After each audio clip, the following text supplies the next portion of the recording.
एकनाथ शिंदे के मंत्री ने बड़ा ही चौंकाने वाला दावा किया है। ठाकरे सरकार को गिराने के लिए 2 साल में हुई 100 से 150 बैठकें।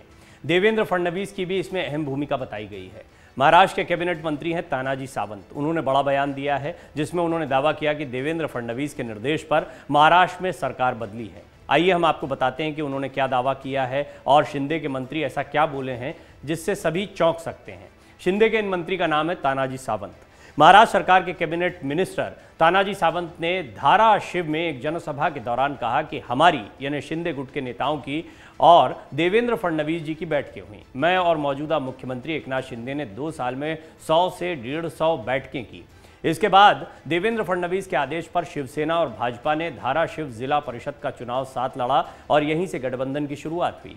सावंत ने कहा कि उन्होंने ही पहले जाकर मातोश्री में बगावत का बिगुल बजाया था। उन्होंने ये भी कहा कि कांग्रेस और एनसीपी के साथ मिलकर सरकार बनाना राज्य की 12 करोड़ जनता का अपमान था, जिन्होंने शिवसेना भाजपा के गठबंधन को वोट दिया था। सावंत ने कहा कि उद्धव ने उन्हें 2019 में कैबिनेट में जगह नहीं दी, इसलिए वो नाराज हो गए और उन्होंने फडणवीस के आदेश पर जनवरी 2020 में राज्य में पहला विद्रोह शुरू किया। ठाकरे ने 2019 के लोकसभा चुनाव में लोगों द्वारा दिए गए जनादेश को खारिज कर दिया। 30 सितंबर 2019 को कैबिनेट का विस्तार किया गया। ठाकरे ने मुझे फिर से बाहर रखा। फडणवीस के आदेश पर 3 जनवरी 2020 को राज्य में पहला विद्रोह हुआ। हमने धाराशिव उस्मानाबाद जिला परिषद में शिवसेना बीजेपी गठबंधन बनाया। मैंने एमवीए सरकार को गिराने के लिए 2 साल तक काम किया। फडणवीस और एकनाथ शिंदे के साथ लगातार बैठकें हुई।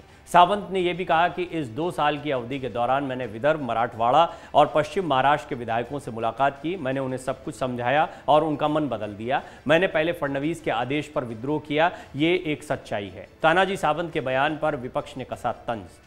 तानाजी सावंत के बयान से विपक्ष को सरकार को घेरने का एक मौका मिल गया है। शिवसेना उद्धव ठाकरे गुट जो है उसके नेता और महाराष्ट्र विधान परिषद में विपक्ष के नेता अंबादास दानवे ने तानाजी सावंत के बयान पर प्रतिक्रिया देते हुए कहा कि इससे साफ है कि बगावत के बीज शिंदे गुट के विधायकों के दिमाग में बहुत पहले से थे।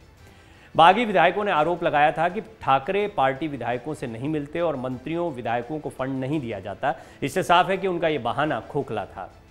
आपको बता दें कि जून 2022 में एकनाथ शिंदे के नेतृत्व में शिवसेना विधायकों ने बगावत कर दी थी, जिसके चलते उद्धव ठाकरे के नेतृत्व वाली शिवसेना एनसीपी कांग्रेस के गठबंधन वाली जो सरकार है महाविकास अघाड़ी की, वो गिर गई थी। इसके बाद एकनाथ शिंदे के नेतृत्व में शिवसेना और भाजपा के गठबंधन में नई सरकार बनी, जिसमें देवेंद्र फडणवीस उप मुख्यमंत्री बने। देवेंद्र फडणवीस जो कि पहले मुख्यमंत्री थे, उन्होंने एकनाथ शिंदे का चेहरा आगे किया और एकनाथ शिंदे महाराष्ट्र के मुख्यमंत्री बन गए। ये एक बहुत बड़ा घटनाक्रम था और ऐसा भी माना जा रहा है कि देवेंद्र फडणवीस नहीं चाहते थे कि उन्हें कोई पद दिया जाए, क्योंकि उनका पद पहले बड़ा रह चुका था। तो निश्चित तौर पर इसी कैबिनेट में उप मुख्यमंत्री के तौर पर रहना कहीं ना कहीं ये उनके डिमोशन को दिखाता। लेकिन ये भी माना जा रहा है और अब तो एकनाथ शिंदे के मंत्री खुद इस बात को स्पष्ट कर रहे हैं कि देवेंद्र फडणवीस के कहने पर, उनके आदेश के बाद ये विद्रोह हुआ था। तो कुल मिलाकर जो आरोप उद्धव ठाकरे लगाते जा रहे हैं कि बीजेपी ने पहले से ही इस विद्रोह की रूपरेखा खींची थी, जबकि अब देखिए इससे फर्क क्या पड़ता है। ये 2 अलग अलग बातों को कैसे बताता है। एकनाथ शिंदे का अभी तक ये दावा रहा है कि उनकी पार्टी के विधायक नाराज थे, उद्धव ठाकरे उनसे मुलाकात नहीं करते थे, उन तक एक्सेस नहीं थी इन विधायकों की, उनको फंड नहीं दिया जाता था। ये सारे कारण थे जिसकी वजह से हमने पार्टी छोड़ी या पार्टी में नेतृत्व परिवर्तन किया। तो पार्टी छोड़ना तो खैर गलत शब्द होगा, इसलिए क्योंकि खुद एकनाथ शिंदे बार बार कह, जब कपिल सिब्बल उनसे कहते हैं कि आपने पार्टी छोड़ दी तो अलग दल बना लीजिए, लेकिन साथ ही साथ में एकनाथ शिंदे कहते हैं हमने पार्टी छोड़ी ही नहीं है, ये पार्टी का अंदरूनी मामला है, हमने नेतृत्व परिवर्तन कर दिया। अब तो खैर शिवसेना का नाम और चुनाव चिन्ह भी अभी चुनाव आयोग ने एकनाथ शिंदे को दे दिया है, लिहाजा उनकी बड़ी जीत हुई। जो उनके प्रयास चल रहे थे संख्या बल के आधार पर, उसमें वो मजबूत दिखाई देते हैं।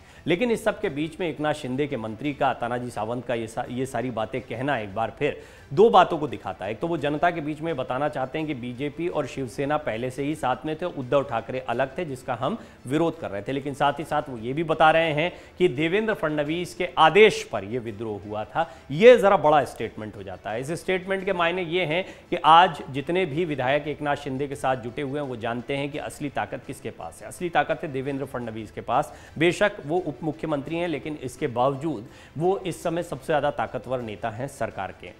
और ये इसमें स्पष्ट है कि सबसे बड़ा दल बीजेपी है और इसके बावजूद उन्होंने उप मुख्यमंत्री का पद अपने पास रखा। ये अपने आप में बड़े त्याग के तौर पर बीजेपी ने दिखाया है। अब आने वाले दिनों में जो रणनीति होगी उसमें भी वर्चस्व एकनाथ शिंदे के बजाय देवेंद्र फडणवीस का चलता दिखाई देगा, इसमें भी कोई दो राय नहीं। एकनाथ शिंदे को अपनी राजनीति को आगे बढ़ाना है तो बीजेपी का सपोर्ट बहुत ज़्यादा ज़रूरी है। अभी वो जो कुछ भी कर पा रहे हैं वो बीजेपी के सपोर्ट से कर पा रहे हैं, यानी देवेंद्र फडणवीस, क्योंकि बीजेपी में महाराष्ट्र में जो कुछ भी जिम्मेदारियां हैं वो देवेंद्र फडणवीस के पास हैं। इसमें कोई दो राय नहीं कि देवेंद्र फडणवीस बीजेपी का सबसे बड़ा चेहरा महाराष्ट्र में है इस वक्त।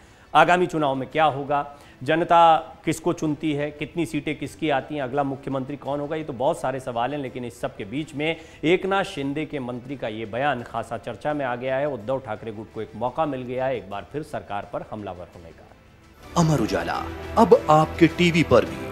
अपने स्मार्ट टीवी पर YouTube पर सर्च करें अमर उजाला, चैनल सब्सक्राइब करें और देखें ताजा खबरें, वो भी HD क्वालिटी में। और हाँ, बेल आइकन दबाना ना भूलें ताकि हर खबर हो आपके घर।